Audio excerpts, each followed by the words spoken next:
Hey everyone, it's Joe from Gadgetry Tech, and today I'm talking about Wicked Cushion pads for your Astro A50. Astro A50's been out for a long time, so there's a good chance that you may need pads, whether you buy the Freeze pads or not from Wicked Cushions. But I'm going to talk about how these impact comfort, sound, fit, finish, all that good stuff, so you can decide if this is the right pad for you or not. These were sent to me for review. It will not affect what I say about them or any product I review, but I do want to be honest and disclose that. You will find that there are things I like and dislike, and I'll say that in the video. I will have some purchase links in the description below. They will save you some money, so I'll have custom coupon codes made. It'll take 15% off your purchase, whether you get it through Amazon or the Wicked Cushions website. They ship pretty fast, but now that that's out of the way, I do want to thank Wicked Cushions for sending it, so now it's time to get into it and talk about what you get. So the Astro A50. A headset with many memories for me. I've purchased every Astro A50 since launch, and this is my third Astro A50. I've had one that was just plagued with issues. I had one that I used for about a year and a half until the mic hinge broke. And these guys are 2 weeks old. And I don't think they're made as well as they used to, so check this out. You see this nice little headband? I'm getting off topic, but I'm trying to be real. If you're buying a new A50, you may have this issue. See how this headband already broke off? It doesn't stay on. I actually bought two of these and they both did that. So for the review, I didn't want to glue it yet, but I'll probably super glue that together because I don't think I'll ever replace the top piece, at least for the time being. So let's talk about pads. Now there's a chance if you've had the A50 for a long time, your stock pads are worn out. They're either nasty looking and cruddy or they collapse, which can negatively impact your sound. Or maybe you just want something new. And the stock pad is totally different. Now, this is just a spoiler alert. I haven't had a pad impact the sound so differently than the stock pad beyond this A50. So the sound quality difference is pretty dramatic. But I do want to show you a few things as to why, and then we'll show you what that means. So the stock pad is velour, and it's fairly comfy. It's almost like wearing earmuffs or like something soft in the wintertime to keep you warm. This pad material is very thin and light. It is basically, this pad material typically emphasizes mid-range a little bit more, and you lose a little bit of the deeper bass. That's just the nature of this material. It doesn't mean it won't have deep bass because they can EQ it to sound the way they want. But smaller, thinner pad, velour, it's going to have a fairly tight, spacious sound, not thumpy bass or anything like that. Not a lot of noise isolation either, so you're going to hear more of your ambient noise around you in the room. Then you get into the Wicked Cushion Freeze pad. The Freeze pad has a mix of materials. You have a leatherette exterior, you have the sport fabric on the face here, there's a memory foam with cooling gel, like a hybrid mix inside, and the pad is a little bit heavier than stock. You know, picture the pads being a little over twice the weight of the factory pad. Now they do keep the magnet structure. Like basically this is an all-inclusive pad. You don't have to mod anything or take the old pad off, like unglue it from the stock magnet structure. It's as simple as popping the old one off. Let's see if I grab the right one, that would help. And let's see. So you just pop the old one off and put the new one on. Astro has like the easiest pad swap mechanisms, period. I love the magnet. I wish they used the same magnet structure on all models, but I digress. So it's a pretty straightforward swap. Now let's talk about a few of the changes from a dimension standpoint. So if I measure the inside of the stock pad, I'm going to do that now, and this will be in millimeters just to kind of keep it precise here.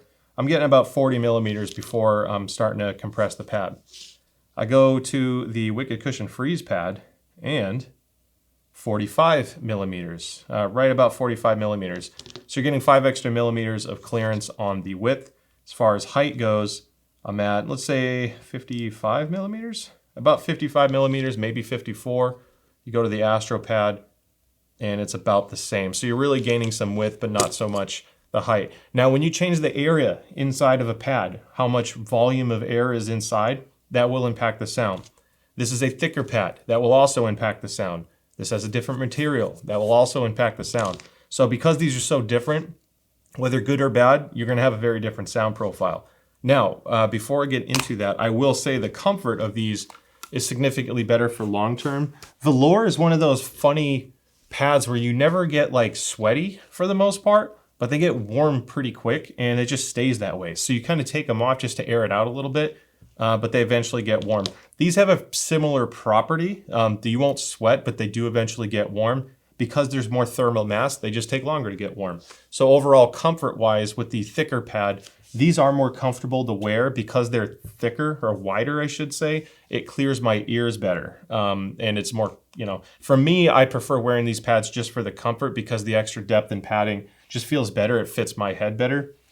So that covers that. So now it's time to do a pad compression test. This is also going to affect your sound quality. So when I put this plate on, good, there's no really bad reflection. You see how this pad kind of compresses. It's not really shrinking so much, thank God. It does get a little bit tighter, and that's kind of where you feel the little bit of pressure behind your ear, but that's how that pad works. You go to the freeze pad. The freeze pads have always been a very symmetrical compressing pad. There's no inconsistencies with the stitching. I've probably measured and played with 40 Wicked Cushion freeze pads now, and they've all been this consistent. So you maintain a larger ear space. So if your primary concern is comfort or style, the freeze pad's great there. So I mentioned the sound quality being a big change. This is literally the biggest change I've ever seen on a pad swap of anything I've measured. And I'll be honest, I'm trying to be as unbiased and straight up with everyone that watches my content. I want this to be a trustworthy channel. This negatively impacted the sound. It was a little bit muddy, it was boxy. I had a much harder time finding footsteps. So if you're the FPS player, which a lot of people bought the A50 for, in stock form, it's not great, to be honest. Thankfully, there's EQ, and EQ can restore and fix a lot of the issues I had with the pad just straight up swapping. So please, if you're buying the freeze pad, unless you don't care or don't really notice the sound stuff too much, that's by all means, all you. That's why I do the sound part after the comfort. I strongly suggest EQing it before you think that it's too big of a change and you don't like it. So I'm going to show you what the stock frequency response is on screen here. This is what the A50 measures with stock pads on a flat EQ, no change. It's going to look a little different than some reviews you may see online because those reviews were using, I believe, the Pro preset, which fixes a lot of the sound issues. The A50 does not sound good stock regardless. But I want to show you what happens just by switching pads.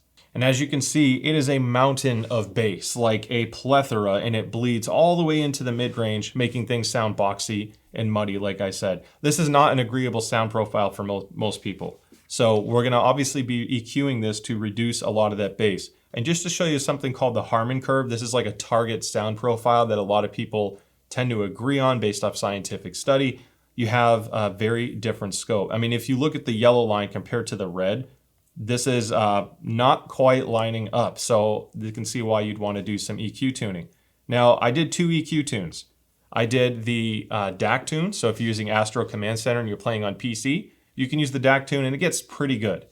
Dolby Atmos does give you the best result, and it's kind of what's necessary on Xbox because the DAC tuning doesn't really work on Xbox anymore once they stopped using optical. So if you're playing on console, go to the Atmos part. This is going to be a waste of time. On PC, I'm going to show you the result.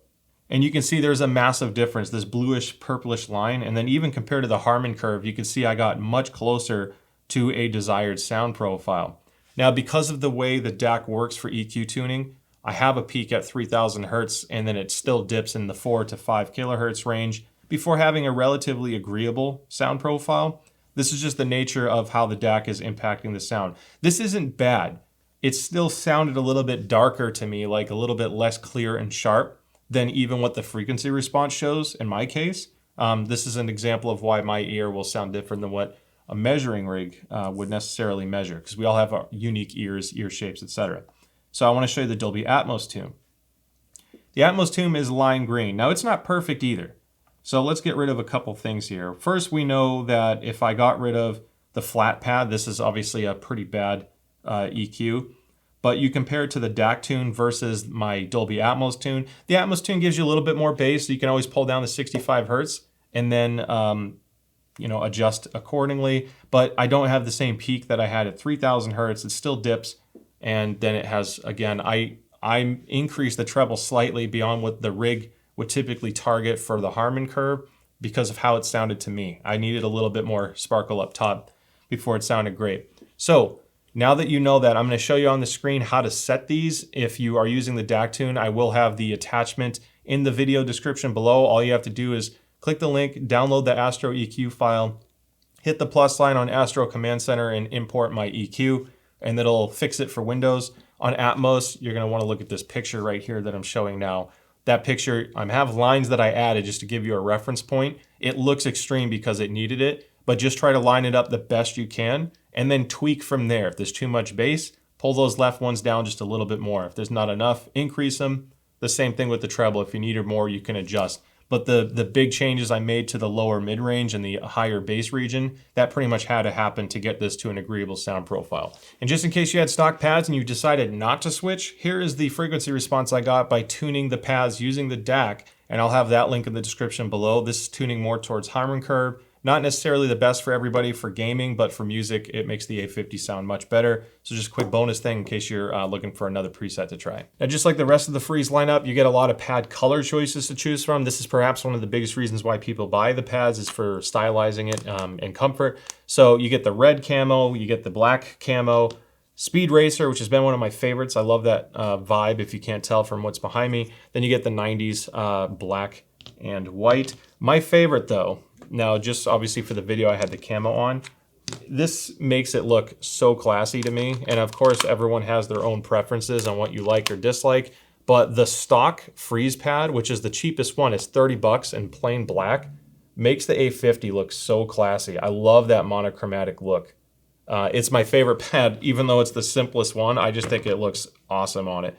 But anyway, you have some color choices. Take a look at the site. They may change down the road, but that's what's available at the time of this video. So that wraps up the review on the Wicked Cushion Freeze pad for the A50. I hope you learned something today. I hope it helped you decide if you wanted to switch pads or not. And if you do switch, hopefully this video helps give you the sound quality and performance you're looking for and expect from a $300 wireless headset. With that being said, thank you so much for watching the video, and I hope to see you on the next one. Take care.